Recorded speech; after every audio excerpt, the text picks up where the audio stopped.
a surprising move, the United States President Donald Trump has now promised to help thousands of Afghan refugees stranded in the United Arab Emirates.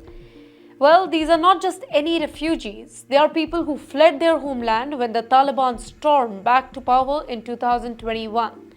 Many of them worked closely with the United States military, risking their lives during America's 20 years war in Afghanistan.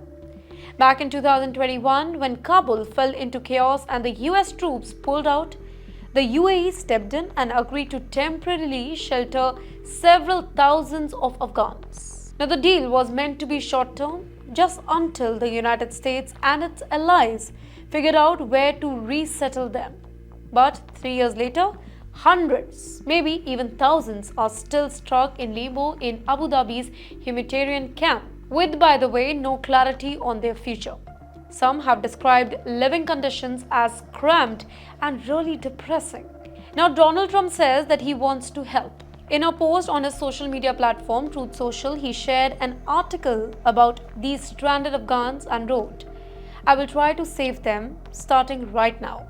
Now, that particular statement comes as a really big surprise because during his presidency also, in the first term we are talking about, Trump cut refugee resettlement numbers sharply and even cancelled temporary protection for Afghan nationals in the US. Now, the question is, why the change of heart?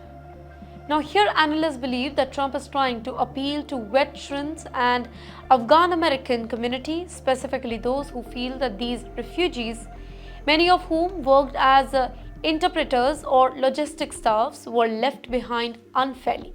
In the meantime, the ex-President Joe Biden's administration had already helped nearly 200,000 Afghan resettle in the US since the evacuation.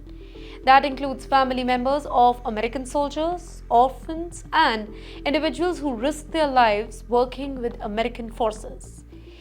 Even Canada joined the effort, offering to resettle about 1,000 Afghans from the UAE after a request from Washington. But many are still stuck. Nobody knows the exact number that is left in these camps, and there is also growing pressure on Western government to act fast before hope runs out. So now the world is watching. Will Trump's promise turn into action? Or he's just again talking big? Either way, the Afghan refugees in the UAE are still waiting for a real solution.